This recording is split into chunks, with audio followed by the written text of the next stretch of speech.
بسم الله الرحمن الرحيم.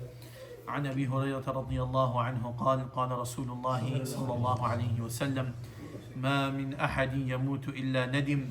قالوا وما ندامته يا رسول الله؟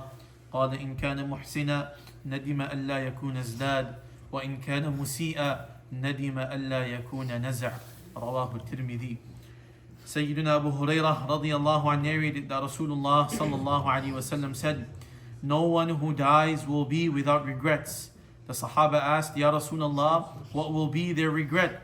He sallallahu alaihi wasallam replied, if he was pious, he will regret that he did not do more, and if he was sinful, he will regret he did not cease and desist. Commentary.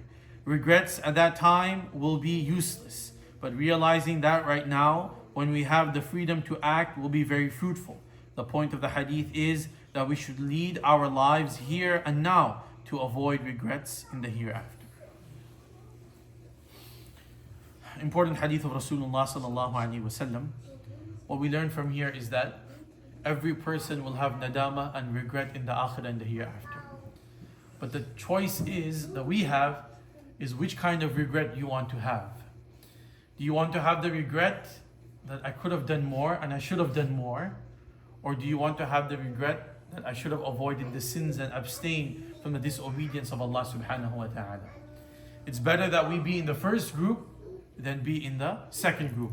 So Rasulullah sallallahu alaihi wasallam says in another hadith that the people of Jannah will have no regrets except for one. And that is that time that they spent without doing the tasbih and the dhikr of Allah subhanahu wa ta'ala.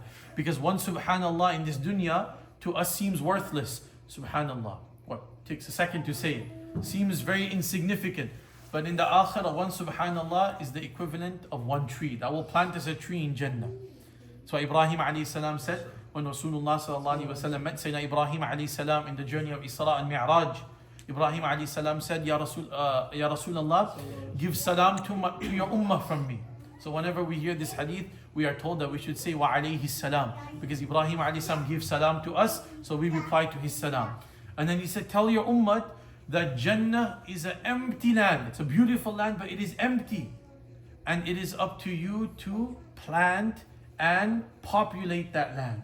So if you want a big mansion, a big palace in Jannah, you want beautiful trees in Jannah, you want the rivers and the lush gardens and all of that in Jannah, then you need to work for that over here. It's like you buy an empty plot of land, you have to do the land development, you have to do the landscaping, you have to do everything from A to Z. So that is how Jannah is. It's beautiful, but it is empty. The more amal you do over here, the more it will be decorated for you over there.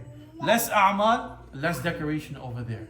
So this is what we need to do, inshallah. That we be from amongst those that at least when we have something, when we stand in front of Allah, we have something to present to Allah. We will definitely have regret. We will definitely regret that I could have spent my time in doing dhikr. I could have, instead of doing that, I could have done this. I could have read some Quran. But that is better to be in that kind of regret than to be in the second group.